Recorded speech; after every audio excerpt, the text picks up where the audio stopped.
Breaking news. Karnataka और झारखंड में महसूस किए गए भूकंप के झटके रिएक्टर स्केल पर थी 4.0 की तीव्रता। तो वीडियो को शुरू करने से पहले अगर आपने हमारे चैनल को अभी तक सब्सक्राइब नहीं किया है तो कर लीजिए और साथ ही बने बेल आइकन को प्रेस करना ना भूलिएगा, जिससे कि आपको वीडियो की नोटिफिकेशन मिलती रहेगी। तो चलिए वापस आते हैं अपनी खबर पर। देश में एक बार फिर भूकंप के झटके महसूस किए गए।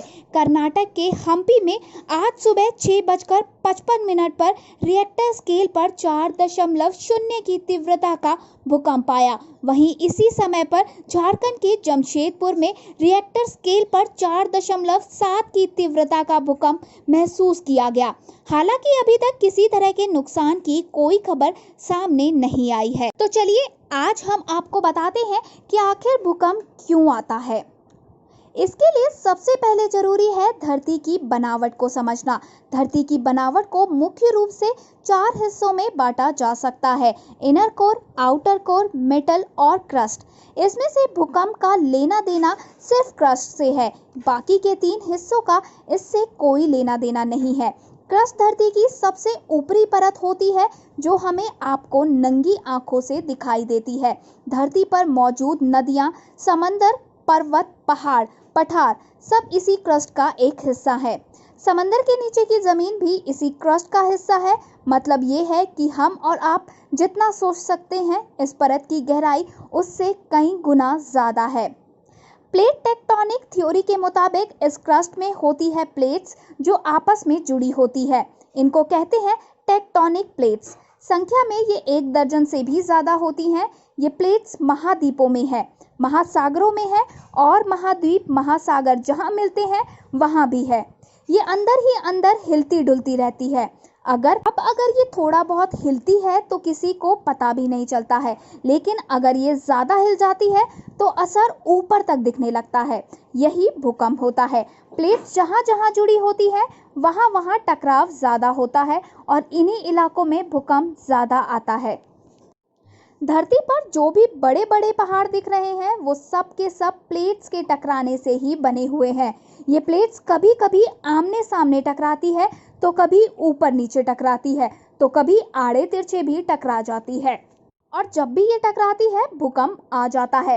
ये भूकंप आता है तो धरती हिलती है और इस हिलने से कभी जमीन फट जाती है तो कभी मकान गिर जाते हैं तो कभी पेड़ पौधे बर्बाद हो जाते हैं। वहीं अगर ये भूकंप समंदर के नीचे वाली प्लेट्स के हिलने से आते हैं तो फिर समंदर में सुनामी आती है और समंदर की लहरें अपने आसपास के इलाकों को बर्बाद कर देती है।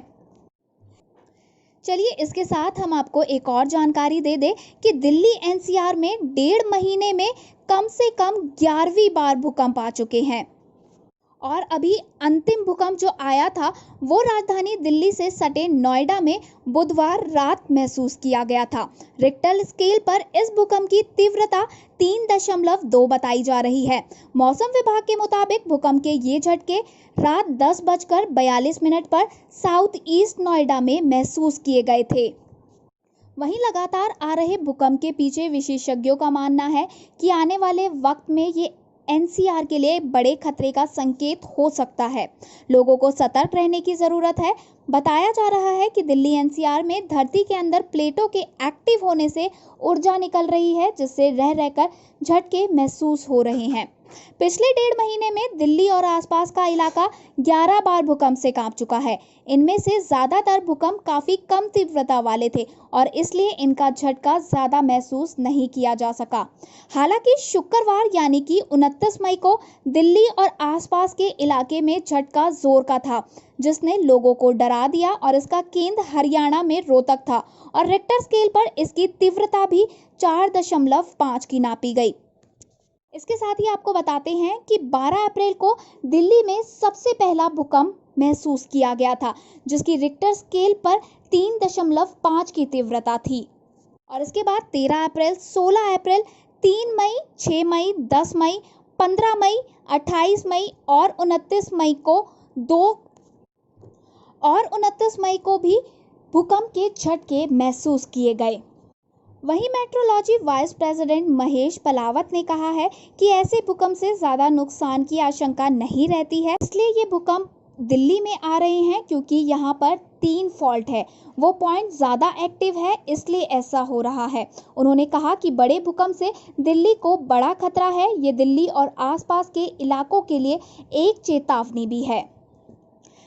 धन्यवाद। आगे की और खबरों के लिए और जानकारियों के लिए बने रहिए हमारे साथ इन लाइव 24 न्यूज़ चैनल में। और अगर आपको हमारी ये वीडियो पसंद आई हो तो प्लीज़ लाइक और दोस्तों के साथ शेयर करना ना भूलें। और जाने से पहले हमारे चैनल को सब्सक्राइब ज़रूर कीजिएगा।